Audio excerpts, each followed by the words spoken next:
No princípio, Deus criou o céu e a terra. O livro de Gênesis é a mais antiga explicação do mundo, tal qual o conhecemos hoje, que o homem obteve. Teria sido um mundo criado por iniciativa divina há 5.000 anos atrás, ou teria este evoluído durante milhões e milhões de anos?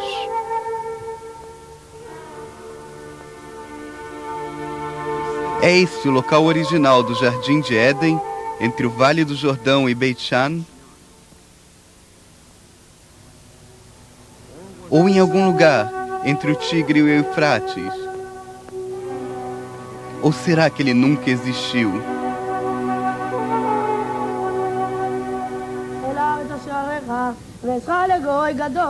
A Bíblia, o único corpo de verdade universal, a origem das 3 maiores religiões, foi escrita aqui, neste país sagrado.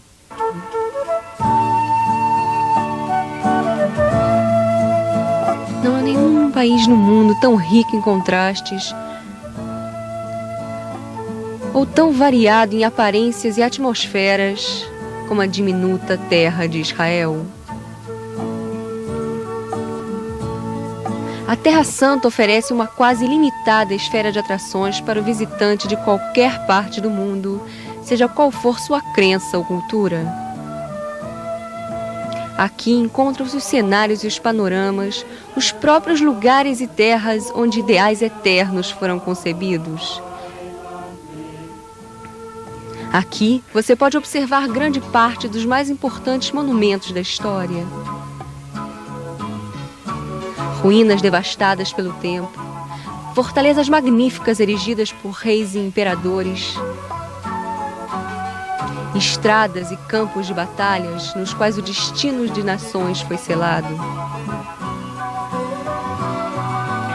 Essa é uma terra onde nenhum tipo de magia é necessária para fazer girar para trás a roda do tempo e olhar em direção ao passado, o berço dos eventos que deram forma ao curso do homem. Junte-se a nós nessa jornada pelo tempo, pelos panoramas, pela história da humanidade, na terra de Israel, a Terra Santa.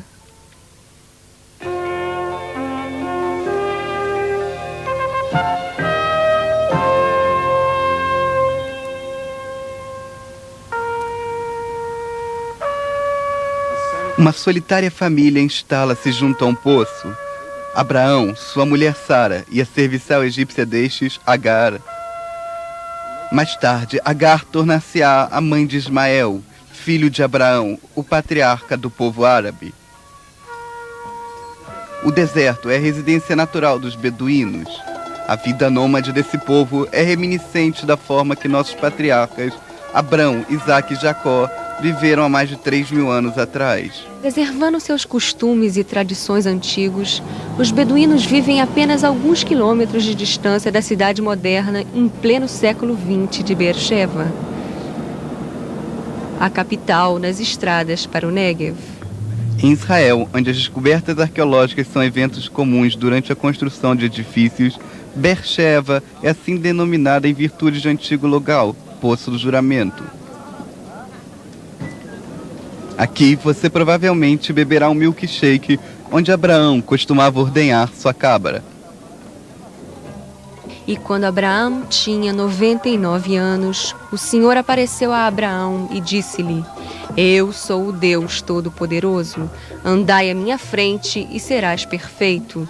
Constituirei minha aliança entre eu e tu, e após tu tuas sementes nas gerações destes para uma eterna aliança, para ser seu Deus e Deus daqueles que gerares. Abraão torna-se-á o pai de 2 grandes nações, o povo judeu e, através de seu filho Ismael, o povo árabe.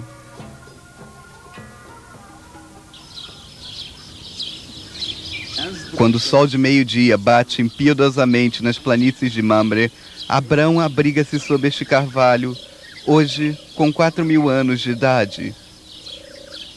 Subitamente, 3 homens aparecem à sua frente. Eles são os mensageiros do Senhor, enviados para preparar Abraão e sua esposa anciã Sara para o nascimento de um filho temporão, Isaque. Essa igreja bizantina comemora o evento. O Mar Morto. O Senhor decretou a destruição de Sodoma e Gomorra. Abraão salva toda a família de Lot, exceto um de seus membros. Sua esposa olhou por detrás dele e tornou-se uma estátua de sal.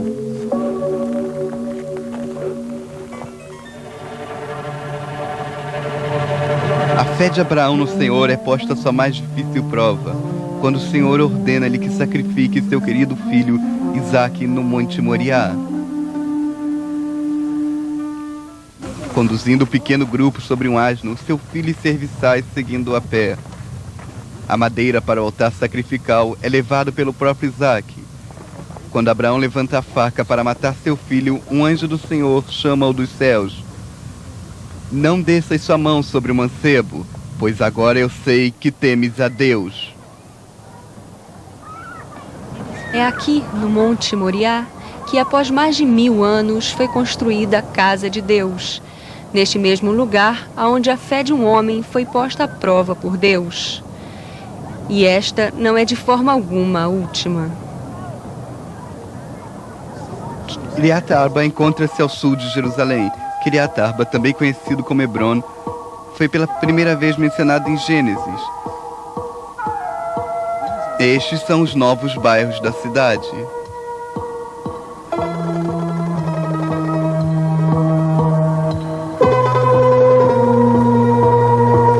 Abraão compra a caverna de Macpelá como um cemitério para sua amada esposa.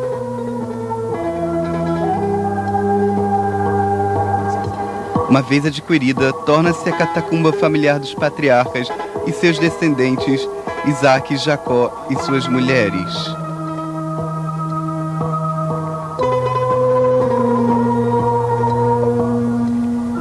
E Jacó sonhou, e no sonho viu uma escada fincada à terra, cujo topo alcançava os céus.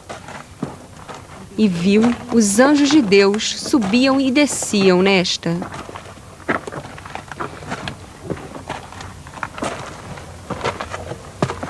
Neste sonho, que provavelmente ocorreu no pé dessas antigas escadarias de Bet-El, é prometida a Jacó a terra de Israel.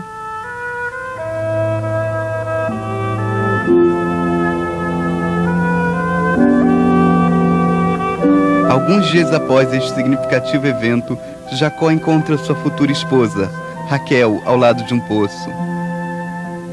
Esta beduína está tirando água para a cabra de seu pai, tal qual Raquel, quando Jacó a viu pela primeira vez e apaixonou-se. Raquel, que morreu inesperadamente dando à luz a sua criança, é enterrada na saída de Belém. A história trágica de sua paciência e devoção fizeram dela um símbolo da maternidade por todas as gerações. Jacó, que teve 12 filhos, é o pai das 12 tribos de Israel.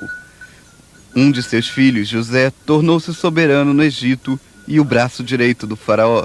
Com a chegada dos 7 anos de carestia, ele convida seu pai e seus irmãos a juntarem-se a ele no Egito.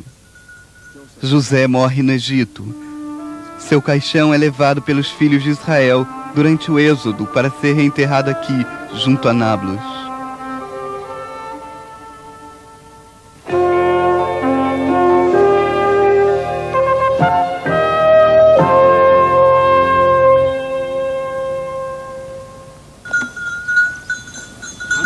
Centenas de anos passam. No Egito, Moisés, que foi trazido pela filha do faraó, emerge como um líder de seu povo.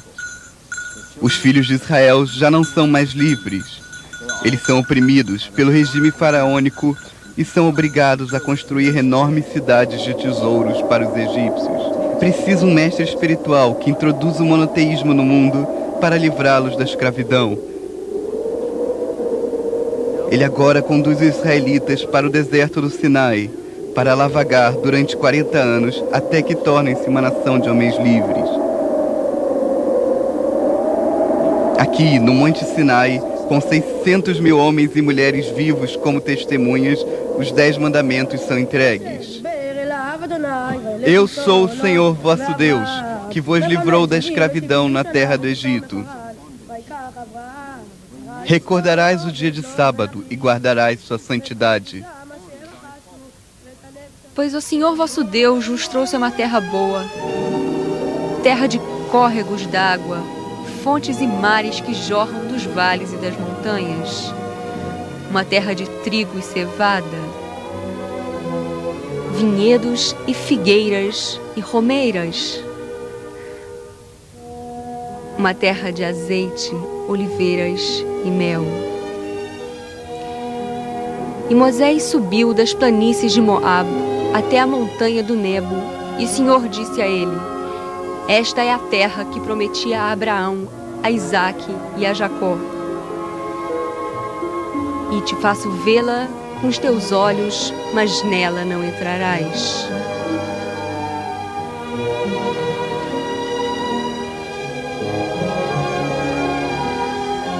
E assim Moisés morreu, sem nunca ter posto os pés na terra prometida.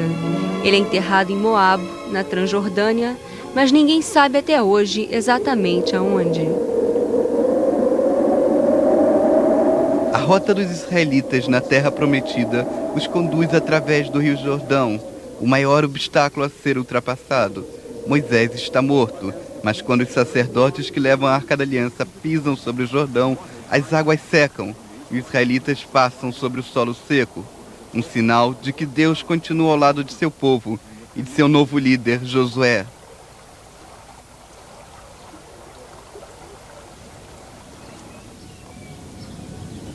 Após atravessar o rio, os filhos de Israel acampam em Gilgal, nas planícies de Jericó, e lá comemoram a Páscoa.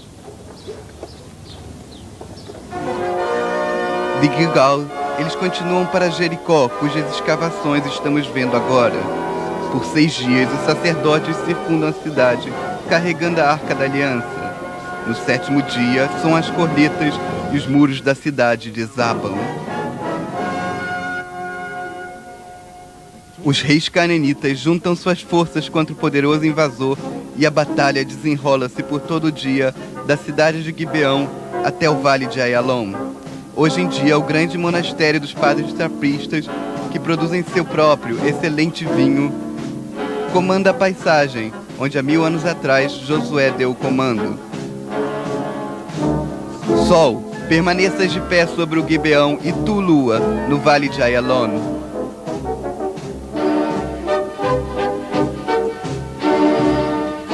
Conquistar a terra prometida foi um longo e árduo processo. Essas são as montanhas de Efraim, no vale de Jezreel, onde Débora, a profetisa, e um vidente julgaram os filhos de Israel. No sopé de outra montanha, o Monte Tabor, o exército sofisticado dos canaanitas é rendido por Baraque, quem Débora aconselhou e guiou durante a batalha. A fonte Jarod, uma das mais belas reservas naturais da moderna Israel. Aqui, Gideão escolheu os 300 melhores guerreiros para lutar contra os midianitas. Eles foram selecionados através da forma com que bebiam sua água. A cena transfere-se para Asquelon, à beira-mar, uma das 5 maiores cidades filistinas. Os filistinos são inimigos implacáveis.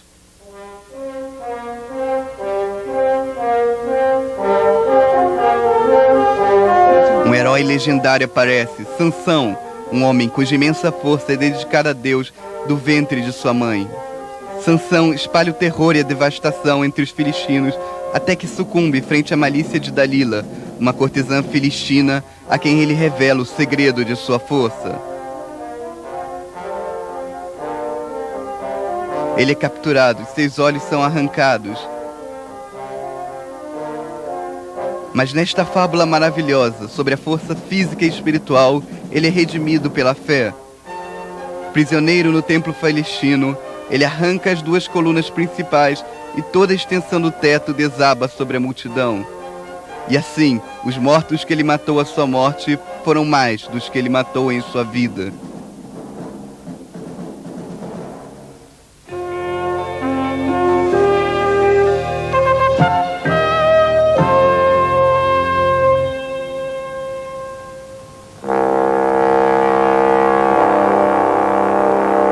Esse é o Vale de Elá.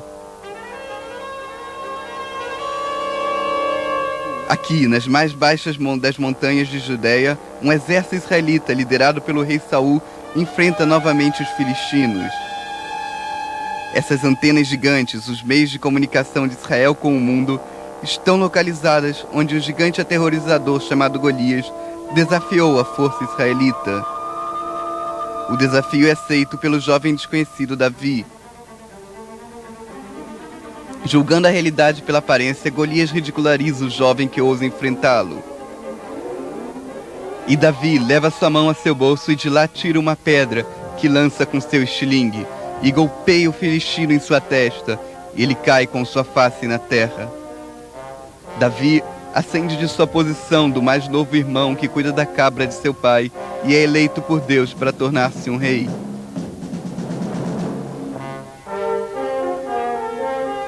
A guerra ameaça novamente, dessa vez nas colinas do Monte Gilboa, junto ao Vale de Jezreel. O rei Saul e seus filhos são mortos na batalha. A casa de Davi, que reinaria por centenas de anos, sucede à casa de Saul.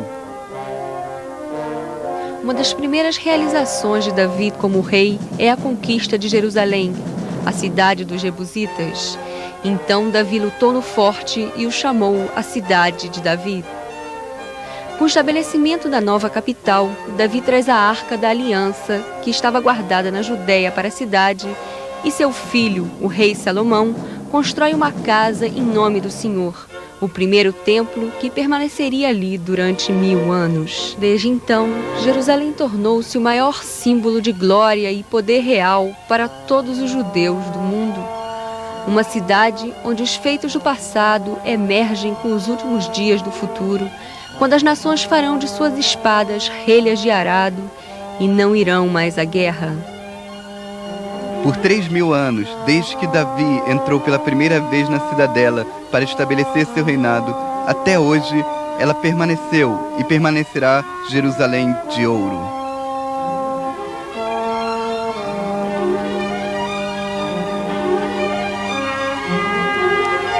O caráter sacrossanto de Jerusalém é tão profundo que quando o rei Davi, adorando a Deus, deseja construir uma casa para o Senhor, seu desejo é negado, porque ele houvera sido um guerreiro que derramara sangue. Davi morre enterrado aqui no Monte Sião. De acordo com a fé judaica, quando o Messias vier, ele será da casa de Davi, e é para o Messias que os judeus rezam na tumba do rei. No Vale Quidron, não muito longe da tumba de Davi, encontra-se a coluna de Absalão, construído como um duradouro monumento para o filho de Davi, morto quando revoltou-se contra seu pai, a vitória mais amarga de Davi.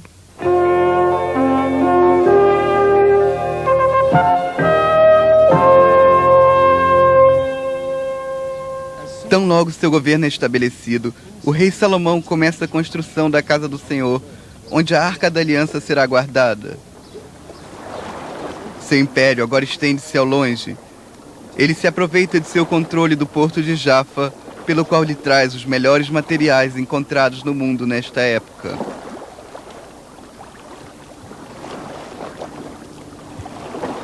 Para Eilat, nas margens do Mar Vermelho, seus navios trazem 3000 talentos de ouro de Ofir para serem utilizados no templo. Hoje, uma concorrida cidade praieira conhecida por todo o mundo. Nos tempos antigos, Eilat é o portão de Salomão para o leste. Eilat é também usado pela rainha de Sabá, que chega com um enorme séquito para verificar a sabedoria do mais sábio dos homens.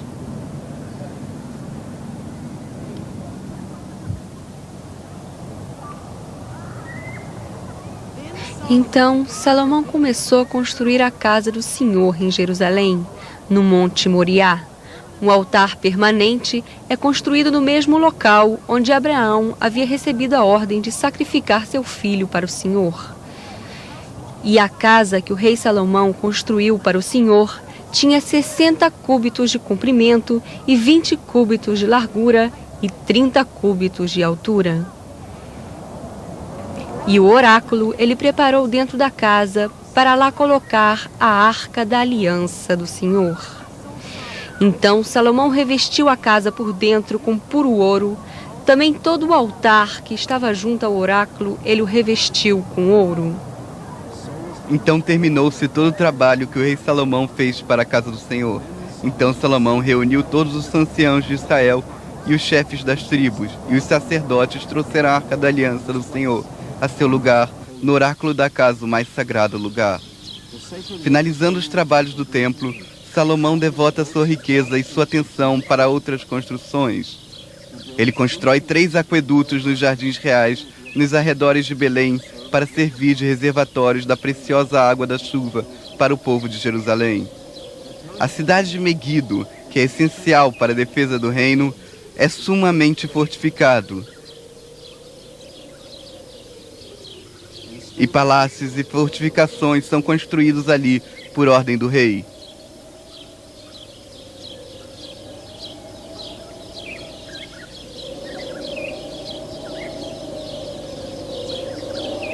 Embora o povo de Israel goze de paz e prosperidade, o rei Salomão não é negligente em preparar-se para dias piores, para ele e para seus vindouros filhos. Por ser um rei de espírito político, ele forma uma aliança com o Egito, casando-se com a filha do faraó. O poderoso rei, que tem nada menos que 1000 esposas, escreve o mais nobre ode de amor de todos os tempos, o Cântico dos Cânticos.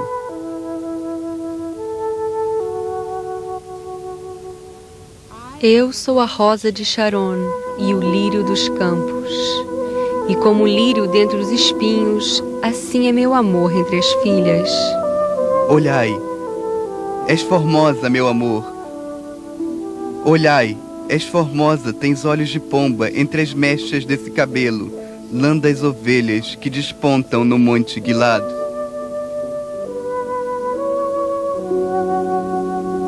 Eu as acuso, ó filhas de Jerusalém, por não excitares nem despertares meu amor até ao gozo.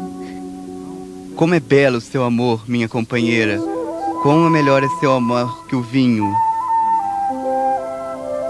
Seus lábios, ó minha companheira, derramam-se como um favo de mel. Mel e leite escondem-se sob sua língua. Seus 2 seios, tais quais gêmeas cabras montesa. Seu pescoço é uma torre de marfim. És bela, ó meu amor, como Tirza, graciosa como Jerusalém, terrível como exército e suas bandeiras.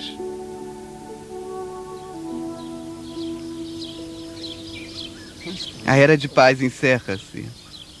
Salomão está morto e o reino dividido. A casa de Davi ainda reina em Jerusalém e Judeia, mas uma nova capital estabelecida em Samaria pela casa de Omri.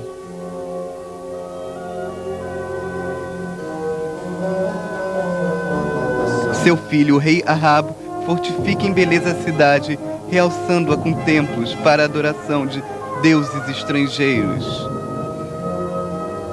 Os filhos de Israel fizeram secretamente essas coisas que não eram certas contra o Senhor vosso Deus, e eles construíram para eles lugares altos nas cidades.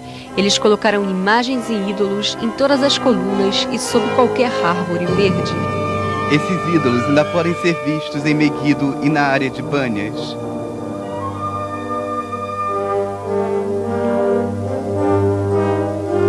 Apesar da mudança na atmosfera religiosa, homens destemidos e descomprometidos apareceram. Os profetas Elias, Jeremias e Isaías, que avisaram o povo que eles seriam castigados por seus erros. O profeta Isaías está de pé em frente aos portões da cidade. Ele teve uma visão profética sobre o longínquo, distante futuro. Uma visão de Jerusalém, ao mesmo tempo apocalíptica e de redenção, quando o Messias passa por este portão no muro. Gradualmente, ambos reinos se enfraquecem. Novos conquistadores parecem cumprir as piores visões dos profetas, a destruição do reino de Israel e o exílio à Síria das 10 tribos. Milhares de judeus são isolados do resto da nação para sempre. Um século mais tarde, Jerusalém é conquistada pelo rei da Babilônia e o restante da nação enfrenta um destino similar, exílio. A casa do Senhor torna-se cinzas.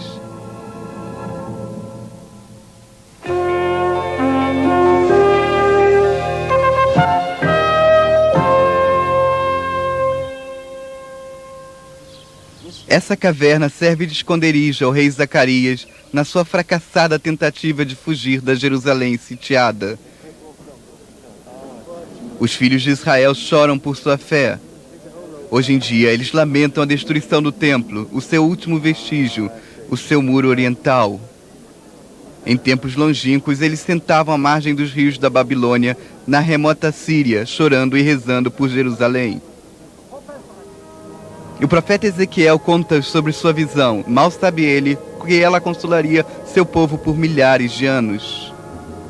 A mão do Senhor estava sobre mim e levou-me no espírito do Senhor e colocou-me no meio do vale que estava repleto de ossos. Filho do homem, podem esses ossos viver? Ó Senhor, sabes tu. Ó sim, ossos secos, escutais a palavra do Senhor. Olhais, eu farei com que o ar penetre em vós e viverás. Colocarei nervos em vós, e a vós trarei a carne, e vos cobrirei com a pele, e coloquei ar em vós e viverás, e saberás que eu sou o Senhor.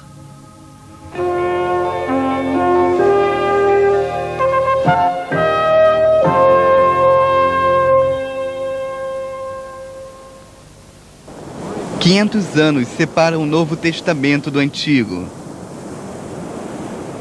Durante esse período, progressos significativos ocorrem em toda a região do Mediterrâneo. Um novo poder estabelece seu governo na área, os Seleucidas. Os filhos de Israel voltam a Selá. O exílio na Babilônia encerra-se e, de fato, a Babilônia já não mais existe. Sírio, rei da Pérsia, concede-lhes a permissão real para retornar a Sião. Em volta de Jerusalém, perto de Modeim, os Macabeus, uma família local de judeus patriotas, está quase juntando-se à batalha com as legiões gregas. O conflito entre as duas culturas é inevitável. Os gregos provocaram a rebelião, impondo o culto pagão aos judeus. Os Macabeus conseguem expulsar o governo estrangeiro e, novamente, um reino é estabelecido em Israel, conhecido como a Casa dos Hasmoneus. Cesareia, nas margens do Mediterrâneo. O Império Romano está no auge de seu poder e prestígio. A Judéia não pode ter mais esperanças de reter sua independência frente à máquina de guerra romana. Cesareia tornou-se o quartel-general das legiões romanas que foram enviadas para subjugar a insurreição dos judeus contra o novo soberano. Eles construíram um anfiteatro da cidade em um longo aqueduto destinado a conduzir água doce das fontes montanhosas a esta importante cidade-porto. O rei Herodes foi um dos maiores construtores de todos os tempos. O Herodion, nome dado em homenagem ao rei Herodes, é um palácio-fortaleza construído sobre uma colina cônica artificial erguida por mãos humanas. Ele está localizado ao sul de Jerusalém e no limite do deserto de Judeia.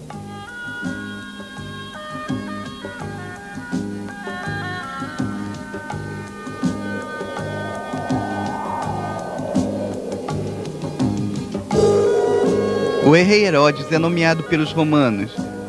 Apesar do fato dele ser casado com uma descendente dos Macabeus, os judeus não o consideram seu soberano legítimo. A insatisfação é crescente e a revolta estoura na Galileia. O cruel rei envia tropas romanas para subjugar os rebeldes.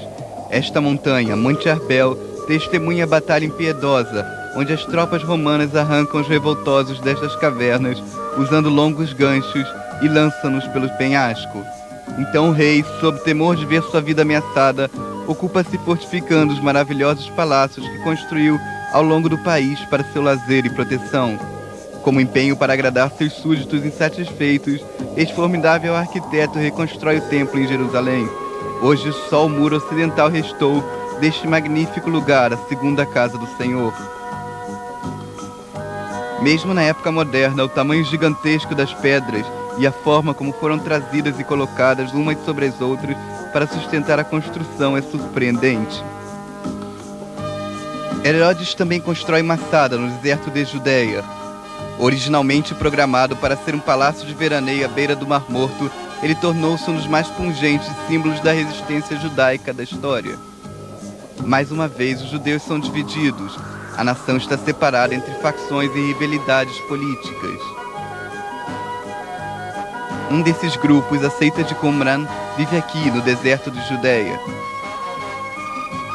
Ela produz a Biblioteca de Pergaminhos, o livro de Daniel, que cria esperança da chegada do reino de Deus e da queda dos poderes terrestres, está entre eles. Os pergaminhos do Mar Morto foram encontrados nesta caverna. O Santuário do Livro, no Museu de Israel, foi construído especialmente para comportar os pergaminhos do Mar Morto.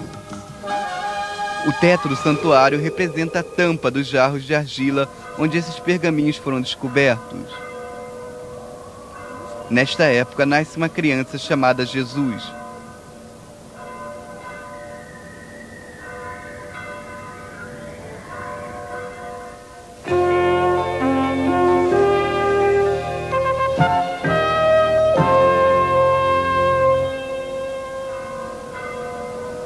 Nazaré, no período romano. Uma pequena cidade nas montanhas da Galileia. Um modesto carpinteiro chamado José e sua mulher Maria são informados por um anjo do nascimento em breve de uma criança concebida pelo Espírito Santo. Passaram-se séculos e anos desde a época em que Jesus nasceu. Na verdade, Jesus não nasceu no primeiro ano da Era Comum, e sim aproximadamente 4 anos antes, no ano 4 AC, o mesmo ano da morte do rei Herodes. Belém, uma cidade nas montanhas de Judeia, onde Raquel foi sepultada. Jesus nasceu aqui.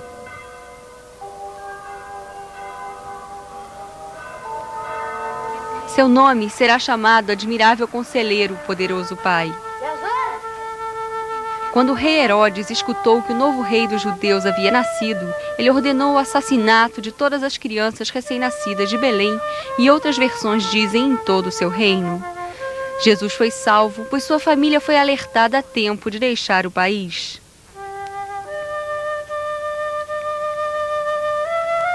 Um grupo de pastores, olhando por suas ovelhas, vê um anjo que lhes diz: Não temais, pois nasceu hoje, na cidade de Davi, o Salvador, e este é Cristo, o Senhor.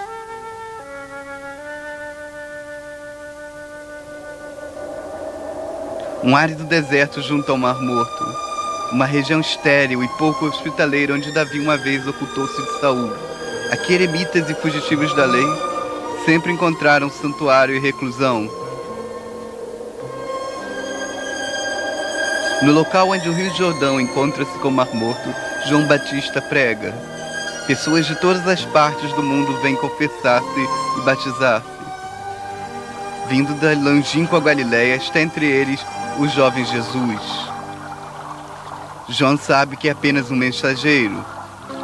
Ele diz às pessoas à sua volta: Eu vos batizo para o arrependimento, mas ele, que virá depois de mim, e mais poderoso que eu, e cujos sapatos eu não mereço portar, ele vos batizará com o Espírito Santo e com fogo. Jesus encontra 4 de seus futuros discípulos no mar de Galileia. Estes são Pedro e seu irmão André, e outros 2 irmãos, Tiago e João. São todos pescadores. Sigam-me, e eu os farei pescadores de homens. Farcana, na Galileia. Participando de uma cerimônia de casamento aqui, a mãe de Jesus descobre que o suprimento de vinho está se esgotando. Jesus ordena aos serviçais encher os vasos de argila com água. Eles o obedecem e ficam perplexos ao descobrir que a água transformou-se em vinho.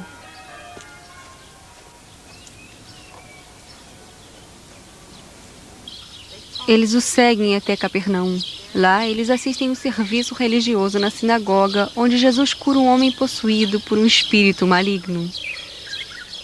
A sinagoga de Capernaum é uma das mais antigas do país. Ela foi construída na época dos gregos e seu estilo é reminiscente da arquitetura grega. Como uma das primeiras sinagogas já construídas, ela servia de lugar à reunião dos judeus da Galileia.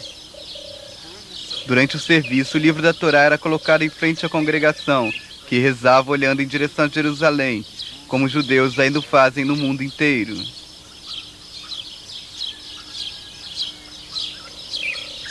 Jesus é acompanhado por uma multidão de seguidores. Ele sobe ao Monte das Beatitudes, acima de Capernaum, para proferir seu sermão. Abençoados sejam os pobres de espírito, pois deles é o reino dos céus. Quando Jesus terminou seu sermão, o povo estava perplexo. Eles estavam impressionados com a sua autoridade. Ele nomeia 12 discípulos, aos quais ele concede uma parte de seu poder como seus companheiros e colaboradores. Bânias, também conhecido como Cesareia Filipe, é uma posição romana que foi construído neste penhasco pelo filho de Herodes.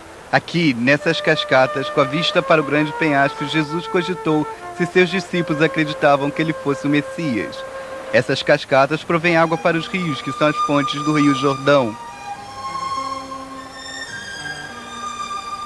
Monumentos das atividades de Jesus podem ser encontrados em toda a Galileia.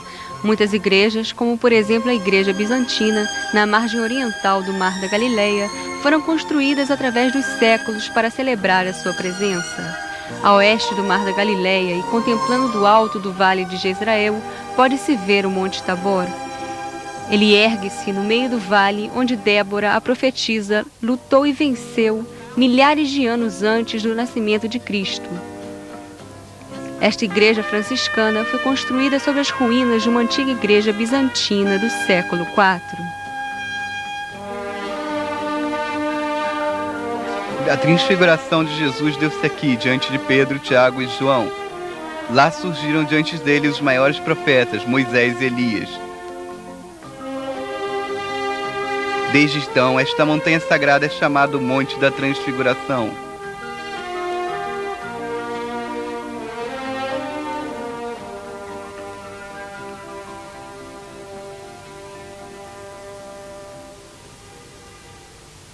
O percurso de Jesus até Jerusalém começa na Galileia e continua através de Samaria e do Vale do Jordão. Monte da Benção, contemplando o Alto de Nablus. Aqui onde erguia-se o templo, os samaritanos oferecem seu sacrifício da Páscoa anual. Os samaritanos são descendentes de um antigo povo. Eles preservaram a forma original de sua tradição, que é muito semelhante ao judaísmo. Os preparativos para a entrada formal de Jesus em Jerusalém foram feitos aqui, na aldeia de Betânia.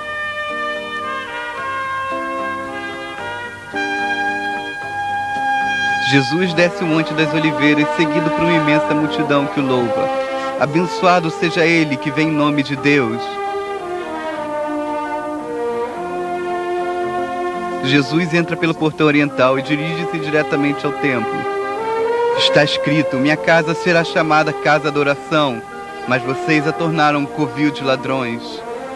A casa de Deus também deve ser a casa de oração para todas as nações.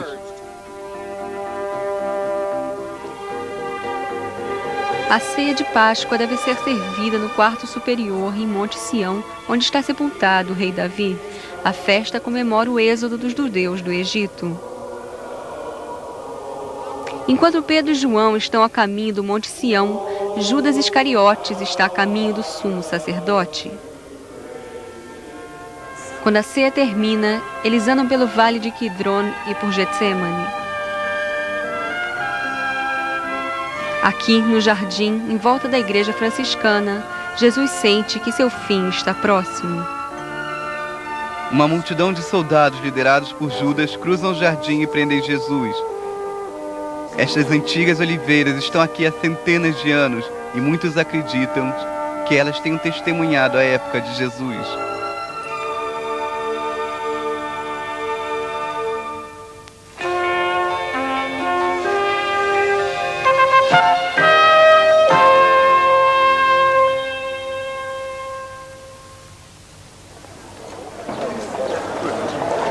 Via Dolorosa.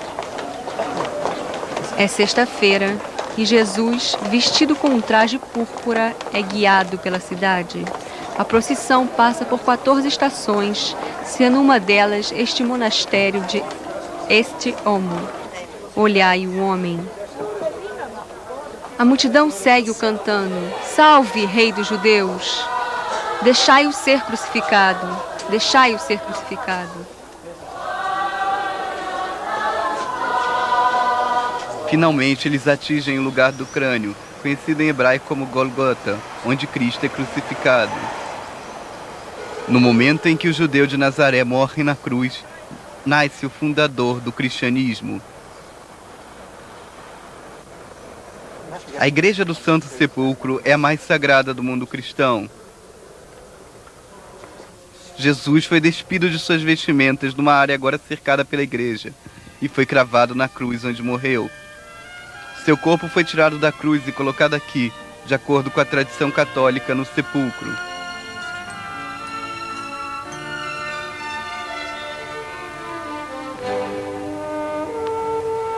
No lugar onde ele foi crucificado, havia um jardim. Protestantes, por outro lado, acreditam que o corpo de Jesus foi colocado neste jardim, perto do portão de Nablus.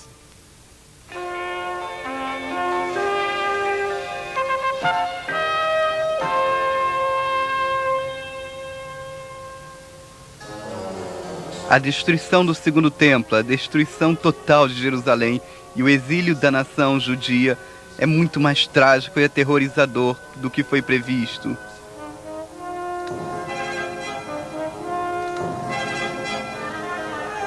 A revolta contra os romanos começa nas montanhas da Galileia, espalhando-se pelo país para o Forte Gambla, onde os revoltosos tentaram inutilmente defender-se. 4.000 homens foram massacrados pelos romanos. 1.000 homens atiraram-se pelo penhasco.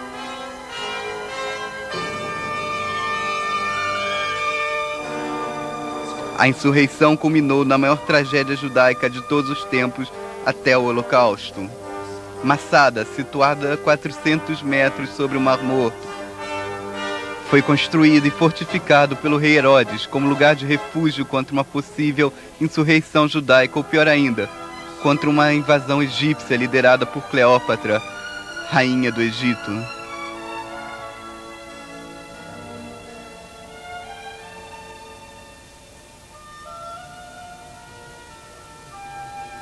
Para os revoltosos, este é o último baluarte ao qual eles podem agarrar-se contra o inimigo. Sob o comando de Eliezer, filho de Jair, eles constroem uma inconquistável fortaleza sobre a montanha. Lá, eles vivem durante 7 anos como a última comunidade judaica independente do país. Eles construíram suas próprias sinagogas e casas de banho. 3 anos mais tarde, Jerusalém é destruída por Tito. Os romanos estão agora livres para lidar com este último baluarte. As legiões acampam aos pés do imenso penhasco, mas são incapazes de invadir as fortificações. Depois de 3 anos de resistência ao inimigo, os revoltosos de Massada preferem suicídio a render-se ao inimigo. Cada um deles deita-se no chão ao lado de sua mulher e filhos, coloca seu braço sobre eles e oferece seu pescoço ao que por destino executavam este triste ofício. Finalmente, os romanos entram no palácio que contém a multidão assassinada, mas não puderam tirar vantagem do fato.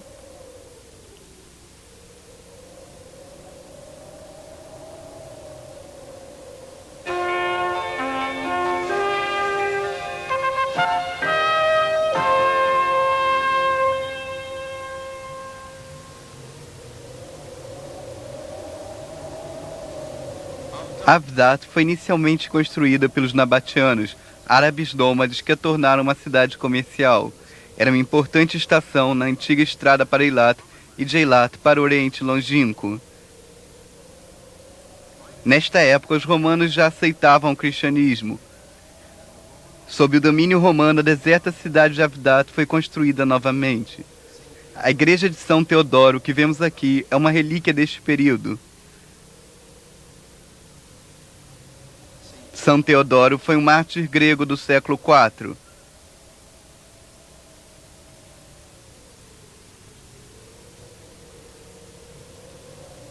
Este monastério fica ao lado da igreja. Ele foi construído por monges cristãos que decidiram estabelecer-se aqui, no deserto do Negev. Os bizantinos deixaram notáveis sinais do seu domínio na terra, onde construíram numerosas igrejas, castelos e fortalezas.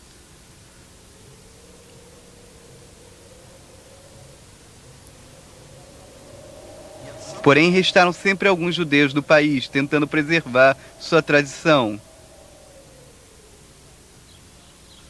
Eles tentaram conservar a Corte Suprema Judaica, o Sanhedrin, que era situada aqui, em Beit Shearim. Beit Shearim é também a casa de um dos mais famosos sábios judeus, Rabi Yehuda Anassi, que compilou a Mishnah.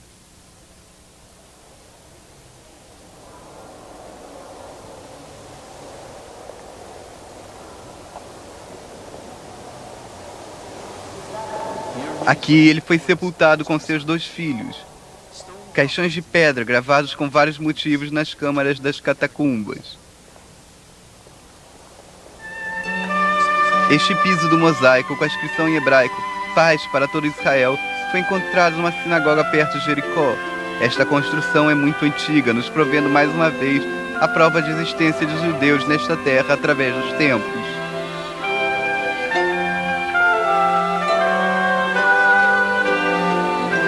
Que eles possam ser bem lembrados, que sua memória possa ser para o bem. Amém.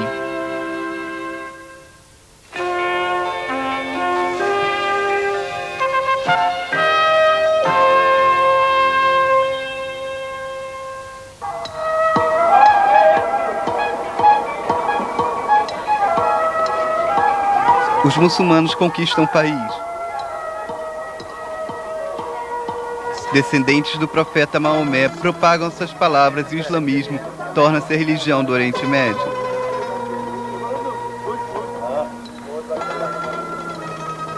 A área do templo passa a chamar-se Al-Haram Al-Sharif, em homenagem a Sharif Omar, que conquistou a cidade.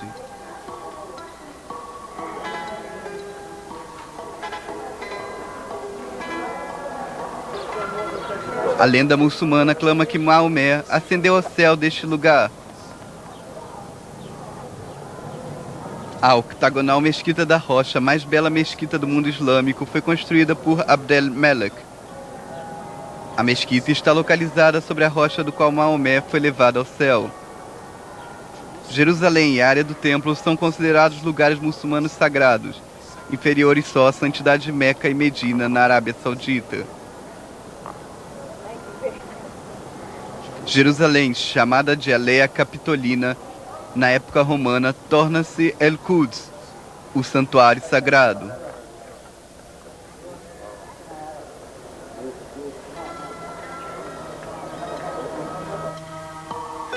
A antiga Jericó, chamada de Te El-Sultan pelos muçulmanos. Um luxuoso palácio foi construído aqui para Calife Hisham da dinastia Umayyad.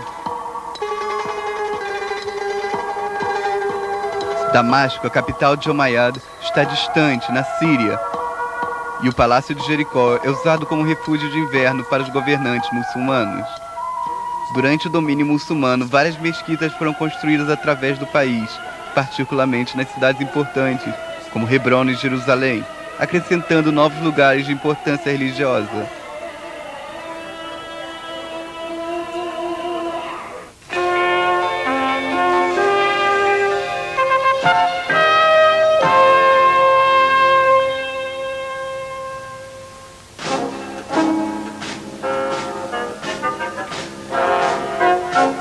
Os cristãos voltam à Terra Santa. A Europa ressente-se amargamente da presença muçulmana aqui.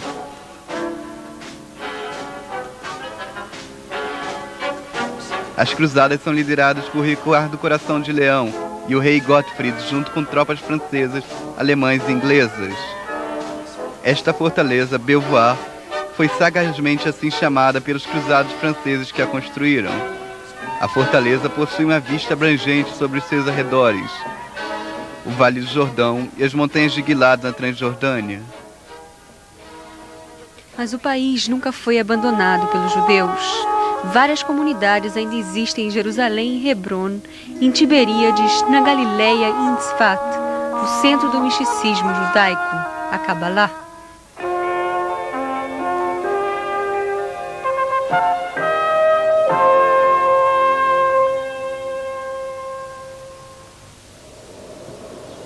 O país foi conquistado e reconquistado várias vezes. Salah ad-Din, o guerreiro muçulmano, recaptura a terra e os muçulmanos retornam aos locais sagrados. As muralhas que cercam Jerusalém antiga foram erguidas sobre remotas fundações. Elas foram aumentadas para sua atual altura na época dos turcos. As muralhas em volta da cidade têm portões que ainda são comumente usados para entrada na cidade velha de Jerusalém. As rodas do tempo continuam a girar. Como muitos conquistadores anteriores a ele, Napoleão Bonaparte sonha com a fundação de um Império Oriental. Ele gostaria de tirar a Índia do controle britânico. Como sempre aconteceu através dos séculos, a terra de Israel estava em seu caminho. Ele lutou em Gaza e invadiu o país, indo em direção ao norte. Napoleão é derrotado na fortaleza de Acre e é forçado a fugir do país.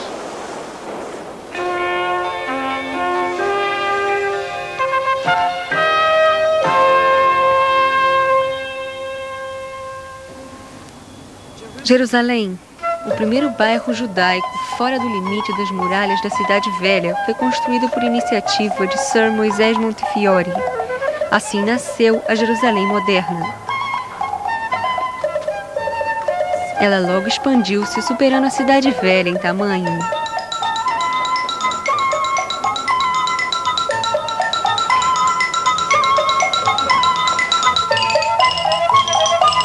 Neste mesmo tempo, um outro personagem imortal do renascimento judaico, o Barão de Rothschild, delineia as fundações de uma agricultura moderna na Terra.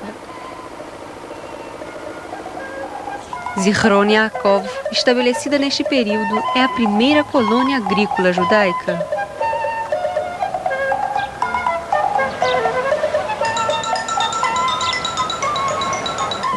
Rishon LeZion é uma outra colônia deste tipo. Os pioneiros arrancaram de si a força de continuar trabalhando, na certeza de que o Estado dos judeus tornar-se-ia realidade, como Theodor Herzl havia previsto. O movimento sionista expandiu-se na diáspora. Os judeus eram chamados a voltar para sua terra-mãe.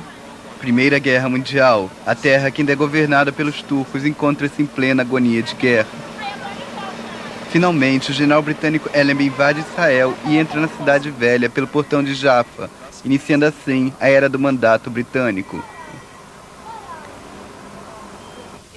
Na terra de Israel, o povo judeu passou a existir. Nesta terra foi formado seu caráter espiritual, religioso e nacional. Aqui eles viveram independentemente. Aqui eles criaram a cultura de importância nacional e universal e deram ao mundo o eterno livro dos livros. Essas foram as linhas de abertura da Declaração de Independência de Israel, pronunciada no momento da Guerra de Libertação.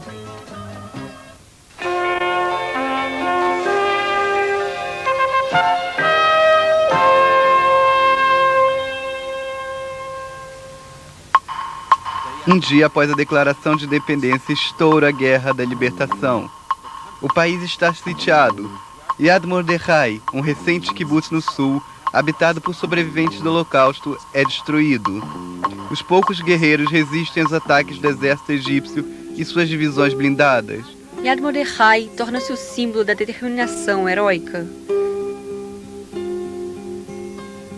Nasce um Estado.